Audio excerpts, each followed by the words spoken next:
Hello दोस्तों, आज मैं फिर एक नई कहानी लेकर आप सबके बीच में आया हूँ। तो दोस्तों, कहानी बहुत ही रोचक होने वाली है, तो कहानी में लास्ट तक बने रहिए और वीडियो लाइक, सब्सक्राइब और साथ में कमेंट करके बताएं कि कहानी कैसी लगी। तो चलिए दोस्तों, कहानी को अब शुरू करते हैं। एक शहर में एक अमीर आदमी रहता था। उसके पास बहुत सा धन था। उसके बहुत से फैक्ट्री और कंपनियों का मालिक था। एक शाम अचानक उसे बहुत बेचैनी होने लगी। उसने डॉक्टर को बुलाया और अपनी जांच करवाई, पर जांच में कुछ नहीं निकला। उसकी बेचैनी बढ़ती गई और उसे समझ नहीं आ रहा था कि उसके साथ क्या हो रहा है। रात हुई, नींद की गोलियां भी खा ली, पर नींद आने को तैयार ही नहीं थी और उसमें बेचैनी कम हो रही नहीं थी। वह रात को उठकर लगभग 3 बजे घर के बगीचे में घूमने लगा और घूमते घूमते उसे लगा कि बाहर थोड़ा सुकून है। इसलिए वह बाहर के सड़कों पर पैदल ही निकल पड़ा। चलते चलते हजारों विचार उसके मन में उठ रहे थे और घर से वो बहुत दूर निकल आया था और थकान की वजह से वह बेंच पर बैठ गया। इतने में वहाँ एक बहुत ही शांति उसको मिल रही थी। तब तक वहाँ एक कुत्ता आया और उसकी चप्पल उठाकर उसे ले गया। सेठ ने जब देखा तो वह अपनी दूसरी चप्पल हाथ में उठाकर उस कुत्ते के पीछे भागा। कुत्ता पास के ही एक झोपड़ी में घुस गया। सेठ भी उसके पीछे ही था। सेठ को करीब आता देख कुत्ता चप्पल को छोड़ देता है और चला जाता है। इतने में उसे किसी की रोने की आवाज़ सुनाई देती है। वह और करीब जाके उसे एक झोपड़ी में से किसी की आवाज़ आ रही थी। उसने झोपड़ी के फटे हुए बोरे में से झांक कर देखा तो वहाँ एक औरत फटे मैली सी चादर पहने हुए दीवार से सट कर रो रही थी और बोल रही थी, हे भगवान, मेरी मदद करो। सेठ के मन में आया कि यहाँ से चले जाऊं, कहीं लोग उसे गलत ना समझ लें। सेठ थोड़ा आगे बढ़ा तो उसके मन में एक सवाल आया कि आखिर वो औरत क्यों रो रही थी, उसको तकलीफ क्या है। उसने अपने दिल की बात सुनी और झोपड़ी में जाकर दरवाज़ा खटखटाया। उस औरत ने दरवाज़ा खोला और सेठ को देखकर घबरा सी गई।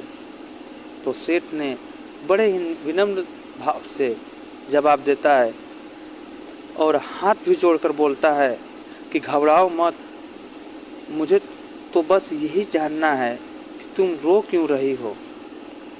तो औरत की आंखों से आंसू टपकने लगे और उसके पास ही एक छोटे से बिस्तर में लिपटी हुई उसकी 7 साल की बच्ची की ओर इशारा की और रोते रोते कहने लगी, बच्ची बहुत बीमार है, उसके इलाज के लिए बहुत खर्चा लगेगा और मैं तो एक घरों में जाकर झाड़ू पोछा करती हूँ, जैसे तैसे अपना पेट पालती हूँ, मैं कैसे इसका इलाज करवाऊँगी।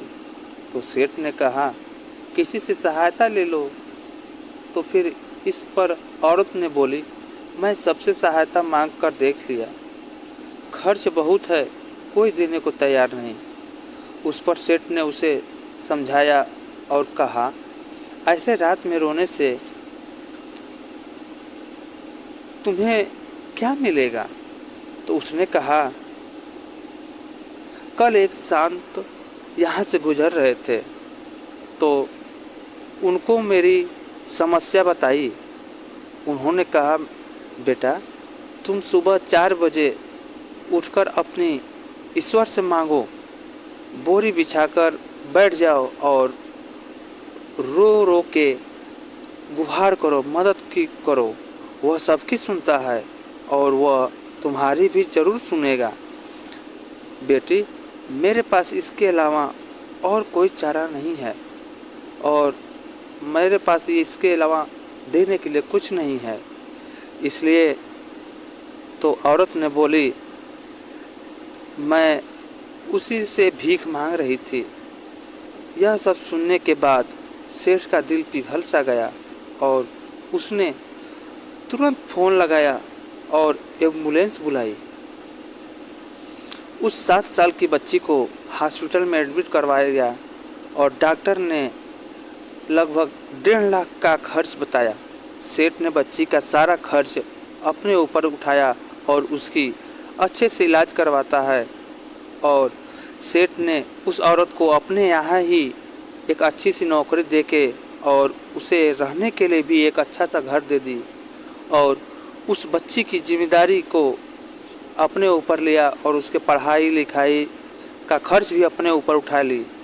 वह सेठ बहुत दयालु था, पर था तो वो नास्तिक। उसके मन में सैकड़ों सवाल चल रहे थे, क्योंकि उसकी बेचैनी तो उस वक्त ख़त्म हो गई थी जब वहाँ एम्बुलेंस को बुलाया था। वह ऐसे सोच रहा था कि ऐसी कौन सी ताकत है जो मुझे वहाँ तक खींच कर ले गई। क्या यही ईश्वर हैं? और यदि यही ईश्वर हैं तो आज सारा संसार आपस में धर्म जात पात के लिए क्यों लड़ रहा है? क्योंकि ना मैंने उस औरत से जात पूछी और ना ईश्वर ने जात पात देखी। बस ईश्वर ने तो सबका दर्द देखा और मुझे इतना घुमाकर उसके पास पहुंचा दिया। उस सेठ को समझ चुका था कि धर्म के साथ सेवा भी ज़रूरी है, क्योंकि इतना सुकून उसे ज़िंदगी में पहले कभी नहीं मिला था। मानो तो सब पृथ्वी पर कण कण में भगवान हैं, जैसे इस नास्तिक सेठ को समझ आ गया। तो दोस्तों, यह कहानी कैसी लगी नीचे कमेंट ज़रूर करें और कहानी पसंद आई हो तो अपने दोस्तों को भी शेयर करें। साथ में चैनल पर अगर नए हैं तो चैनल को सब्सक्राइब कर लें और घंटी को ऑल पे सेट कर लें, ताकि मैं जब भी वीडियो अपलोड करूं तो सबसे पहले नोटिफिकेशन आपको मिले। तो दोस्तों, हम आप लोगों से अब विदा लेते हैं और मिलते हैं एक नई वीडियो के साथ। तब तक के लिए जय हिंद।